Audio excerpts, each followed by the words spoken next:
Greater Hyderabad పరిధిలోని చెరువులు కుంటల పరిరక్షణ కోసం ఏర్పాటు చేసిన హైడ్రా నగరంలో మళ్లీ కూల్చివేతలు మొదలుపెట్టింది.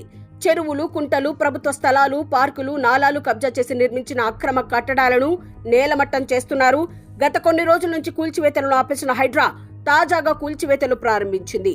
కూకట్పల్లిలోని నల్ల చెరువు FTL బఫర్ జోన్లలో నిర్మించిన అక్రమ కట్టడాలను హైడ్రా అధికారులు కూల్చివేశారు.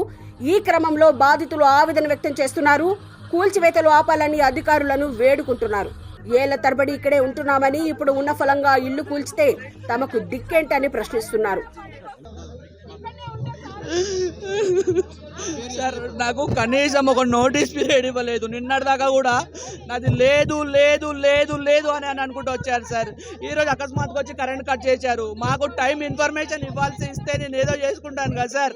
వితౌట్ ఇన్ఫర్మేషన్ ఇచ్చి 45 లక్షల రూపాయలు ఖర్చు పెట్టి కట్టాను సార్. అది కూడా మంచి ఫుడ్ ఇద్దామని. బ్రాండ్ యూటెన్సిల్స్లో ఇంతవరకు హైదరాబాద్లో ఇవ్వలేదు లేదు సార్. కల్తీ ఫుడ్ పెడుతున్నారు. నేను సదుద్దేశంతో నేను చిన్న ఏజ్లో 18 సంవత్సరాల కంపెనీ స్టార్ట్ చేసి నాకు ఒక్క రూపాయి కూడా వచ్చే డే నైట్ కష్టపడిన డబ్బులు, నాకు ఒక్క రూపాయి అవినీతిగా సంపాదించిన డబ్బులు కాదు. నేను 6 years అగ్రిమెంట్ తీసుకొని కట్టాను. నేను అది కాలువ దగ్గర కూడా లేదు సార్. నాది ఫస్ట్ లేఅవుట్ లో బఫర్ జోన్ ఉంది. బఫర్ జోన్ లో మేము కూల్చాము, కన్స్ట్రక్షన్ ఉన్న వాటిలో మేము కూల్చాము అని చెప్పాడు. ఇప్పుడు ఇది కూల్చడం వల్ల ఏం ఉపయోగము?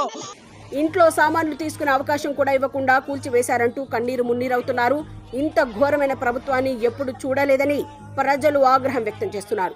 మీరు ఇంత ఘోరం కాదు సార్. ఇప్పుడు మనిషిని బతకడానికి చేసేటోళ్ళు ఉండాలి, ఇలా నాశనం చేసేటోడు కాదు సార్. ఎవరైనా సరే సార్, ఇంత ఇది ఉండాలి సార్. సార్, ఎవరైనా గాలి మీద ఊడిపడలేదు సార్. భూమి మీద పుట్టినోళ్ళమే సార్. చెప్పాలి. ఇప్పుడు మేము చెప్పిన ప్రకారంగా మేము ఖాళీ చేస్తున్నాం సార్. ఖాళీ చేస్తున్నా కూడా ఆగకుండా ఇంత గౌరవం చేస్తే సార్. ఇంతగానే ఎవరు సార్ ఇప్పుడు ఎవరు చెప్తున్నారు? ఇంతగానే ఇప్పుడు చేయమని ఎవరు చెప్పారు సార్? ఎవరైనా చెప్పారా సార్? మీరు పర్మిషన్ ఇక్కడ ఎందుకు ఇచ్చారు సార్? మరి కరెంట్ ఎందుకు ఇచ్చారు? వాటర్ ఎందుకు ఇచ్చారు? వాటర్ బిల్లు అన్నీ ఎందుకు ట్యాక్స్లు ఎందుకు కట్టించుకుంటున్నారు? గవర్నమెంట్ ట్యాక్స్ ఎందుకు కడుతున్నాము? మేము కడతలేనా సార్ ట్యాక్స్? మీ గవర్నమెంట్కి ఇస్తలేనా సార్ డబ్బు? చూడండి సార్, ఏం లేదు సార్. మీకు ట్యాక్స్ కంపెనీ పేరు మీద ట్యాక్స్లు కడుతున్నా, అన్నీ కడుతున్నా. ఎందుకు సార్?